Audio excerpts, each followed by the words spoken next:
السلام علیکم دوستو، ذوق اردو کاوش 60 میں حاضر خدمت ہیں۔ دوستو آج ہم ایک انتہائی زیادہ برت جانے والی صنعت کو پڑھیں گے، صنعت تضمین کو۔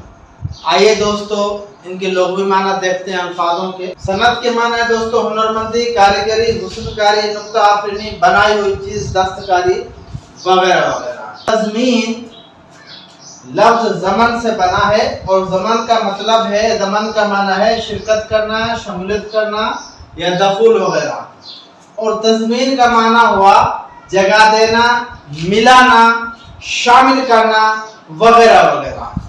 آئیے دوستو اب صنعت تضمین کی تعریف، مفہوم جاننے کی، سمجھنے کی کوشش کرتے ہیں۔ دوستو شاعری یا کلام میں اپنے یا کسی دوسرے شاعر کے کلام یا شعر پر ردیف اور قافیہ کی پابندی کے ساتھ مصرع بندوں کا اضافہ کرنا صنعت تضمین کہلاتا ہے۔ شاعر کا اپنا شعر ہو یا کسی اور شعر کے اوپر ایک مصرع یا کچھ اشعار زیادہ اسی قافیے پہ، اسی ردیف پہ اضافہ کرنا، اس کو ہم کہتے ہیں یہ تضمین ہے۔ دوستو آئیے خیال سے سمجھنے کی کوشش کرتے ہیں۔ یہ ایک شعر ہے، غالب اپنا بھی عقیدہ ہے بقول ناسخ، غالب اپنا بھی عقیدہ ہے بقول ناسخ، آپ بے بہرہ ہیں جو معتقد میر نہیں۔ اب یہ جو آپ بے بہرہ ہیں جو معتقد میر نہیں، یہ جو ہے شیخ امام بخش ناسخ کا ایک شعر کا مصرع ہے۔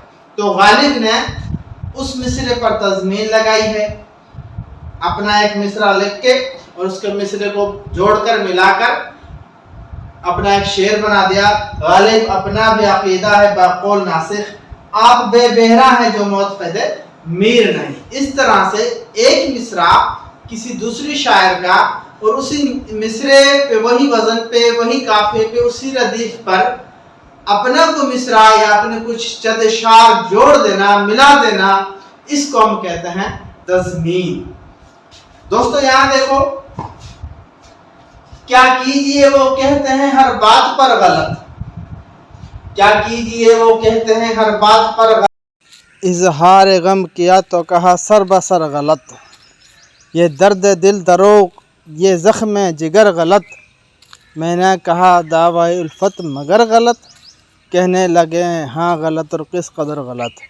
اب دوستو اس کے جو آخر کے دو شعر ہیں جن میں انورٹیڈ کامہ ہے، ان کی تضمین کی گئی ہے، اور اوپر کے جو 3 مصرع ہیں یہ کسی اور شاعر کے ہیں، اور یہ انہوں نے ان اشعار کے زمین پر قافیہ ردیف پر شعر لکھے ہیں۔